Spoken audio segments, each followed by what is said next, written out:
du banditisme. Et à une semaine de l'arrivée sur les Champs-Élysées, Lance Armstrong est plus que jamais sur le chemin d'une 6e victoire record dans le Tour de France.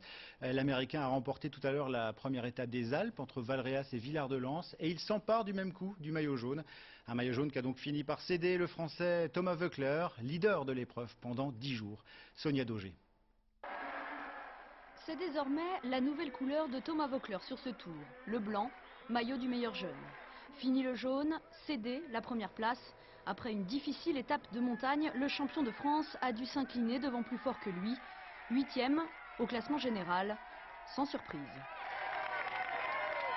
Je suis pas déçu parce que je savais bien que ça devait arriver à un moment ou à un autre, donc fallait pas rêver. Quand j'ai vu que la bagarre commençait de bonne heure, je savais que c'était cause perdue pour moi.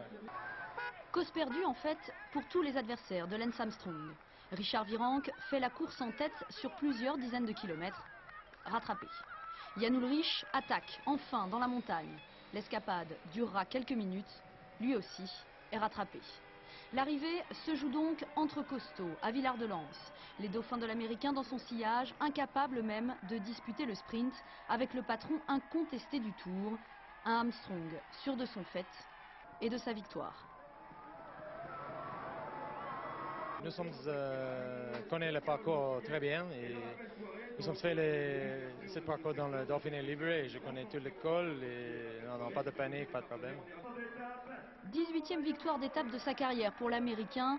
Les illusions des uns et des autres, s'il en restait, ont été balayées ce soir. Armstrong est en jaune et compte bien le rester. La meute derrière pense plutôt à récupérer avant le contre-la-montre de l'Alpe d'Huez demain.